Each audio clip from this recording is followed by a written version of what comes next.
Hey guys, Greg and Dave here with a technique for you. This is a common one where you have somebody that may be an upright fighter, a boxer, a karate guy that ends up going against somebody that's a grappler by nature. So if they put their hands up, the grappler gets hold of them right here. He's going to manhandle them around and be able to do all kinds of things.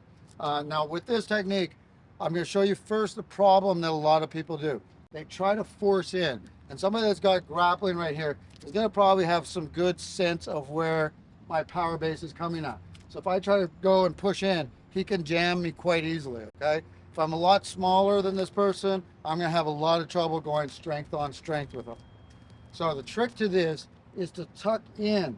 And instead of trying to push my elbow over top here, you can see I might be able to do it, but it's gonna be a lot of power and I've gotta have the element of surprise. Instead, what I'm gonna do is I'm gonna take my thumb back into me. I'm not trying to throw my elbow over, I'm trying to point my elbow. I can later trap and do additional things, but right now I'm just going to look here. So from this point to get the rolling elbow, I'm driving in. I might be swinging once I get over, driving at his face or cutting across his face with a bit of an elbow. The next part I want to do is I want to take this elbow, I'm over top of his wrist bone on his ulna, and I'm going to gather this arm. I'm going to tuck it in, rotate my hip. Now if I've got a good fighting stance, I can go off my lead foot, that's great. There's that elbow. They'll look like this.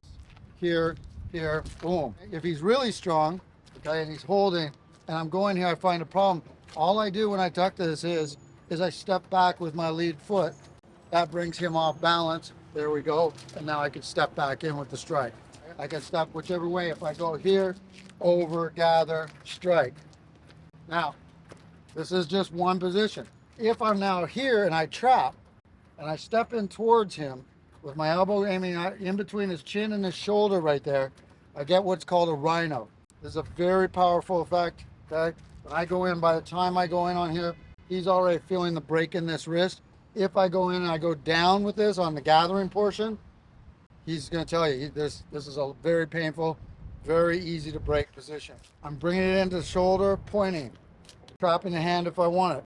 We can get into additional pointers on how this hand can be trapped and squeezed to add the pain later. I'm gathering this down underneath. There's a broken wrist at the same time. From there, I'm clearing. I'm using that hip to load, and I'm driving right through, all right? So it'll look something like this. Here's the break, boom. Here's the gather, there's the strike. There's the first one. I'll do it from this side, all right? He's gone here, I tuck it back in, go over top, drive the weight, or just gather and strike. Now there's a bunch of other variations I could add to this. So if we're in here, I'm going over here, as I'm doing that, I can gather a strike, and I've got all kinds of additional blocks and stuff I can do. When I'm in this position, I can also trap, take the arm wrap, and I have all kinds of things I can do. If I have a wall there, I can pivot, drive them right into the wall. I can go over, drive them under, and I'm not going to throw them right here, but this will take them down to the ground. All kinds of variations. Boom, boom, in. It may end up as a straight arm, which gives me straight arms. All right. So this is the rolling elbow. Boom, here, under. Take them for a come along if you needed to. Okay, guys, so that's it for this one. This is the rolling elbows. Try it and let me know. Also, just a couple pointers to make sure you're very careful on your point. You're pulling back, landing over.